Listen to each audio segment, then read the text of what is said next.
Hello viewers, আসসালামু আলাইকুম। Welcome back to my channel Arishan lifestyle.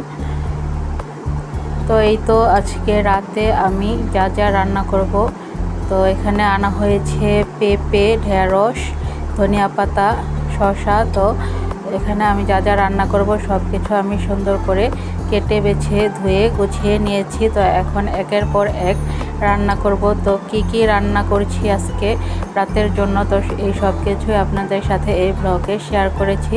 তো চলেন ব্লগটি দেখতে থাকেন। তো এই তো আমি পেঁপে, ঢেঁড়স ভাজি করব, পেঁপে তরকারি রান্না করব, আর হচ্ছে ঢেঁড়স দিয়ে চিংড়ি মাছ দিয়ে আরেকটা তরকারি রান্না করব।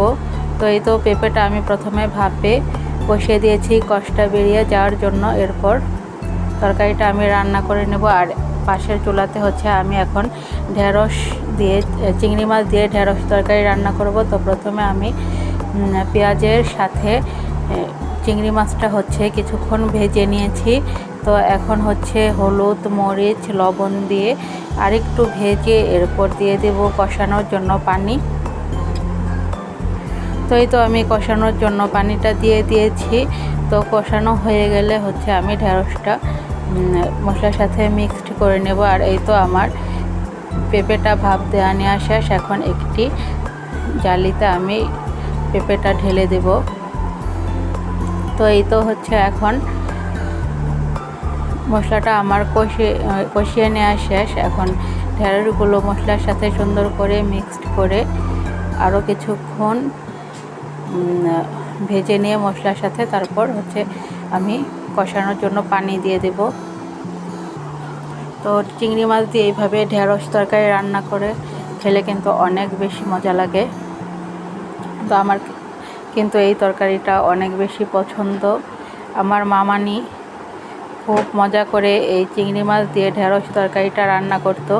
তো ওনার মতো সেম আমার তরকারিটা হয় না, তো মোটামুটি হয় আর কি।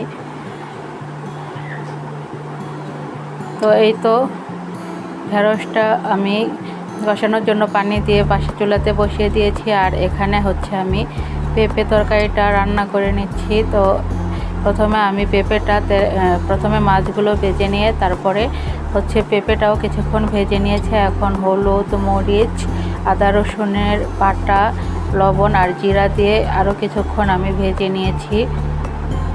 তো এখন হচ্ছে আমি কষানোর জন্য পানি দিয়ে দিয়েছি। তো যখন পেঁপেটা আমি সব মশলা দিয়ে ভাজছিলাম, তো খুব সুন্দর একটা স্মেল বের হয়েছিল। তো এই তো এখন মাছ দিয়ে হচ্ছে তরকারিটা আমি সুন্দর করে কষিয়ে নেব। আর এখানে আমার ঢেঁড়স তরকারিটাও কষিয়ে নেওয়া শেষ। তো এখন হচ্ছে আমি ঝোলের পানিটা দিয়ে দেব।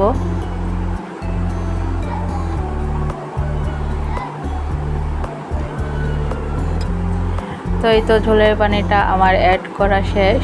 তো রান্না করার সময় আমার প্রচণ্ড গরম লাগছিল। তো ফ্রিজে মানে মোজো বা